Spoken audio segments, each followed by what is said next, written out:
At the end of the complaint, there is verification. They were signed by the complainants. It is 2 pages because they have a lot of complainants, more than 32. And then after the signature of the complainants, we have the jurat. The jurat is supposed to be the oath to the verification. And then the names and the identification of the complainants. And then on the last page, the administering officer of the jurat, the notary public.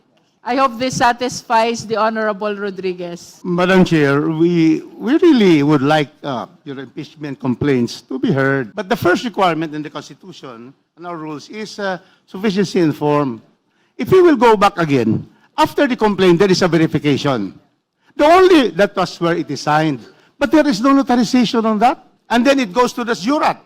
The jurat, there are no signatures, and the jurat was the one that was notarized.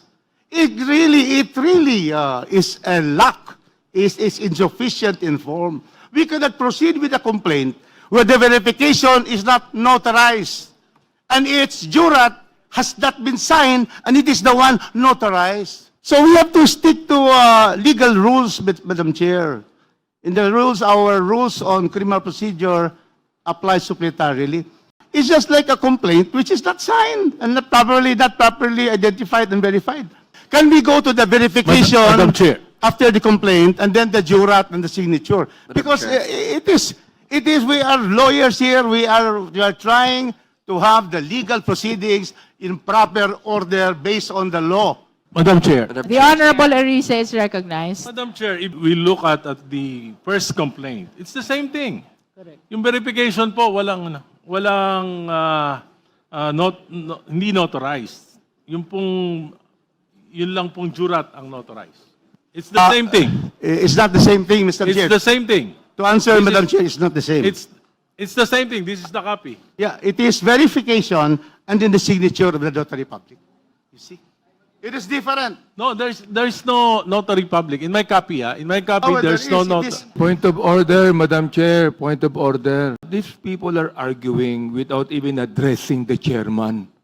My goodness, pare-pareho naman tayong legislator dito. Alam na natin ang utos dito eh.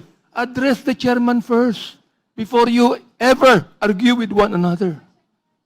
Madam Chair, this representation apologizes to the Honorable Chair because sometimes we cut in because in answer, but Chairman Abante is right, and we should always address before addressing the committee the permission of the Chair. Thank you very much, Madam Chair.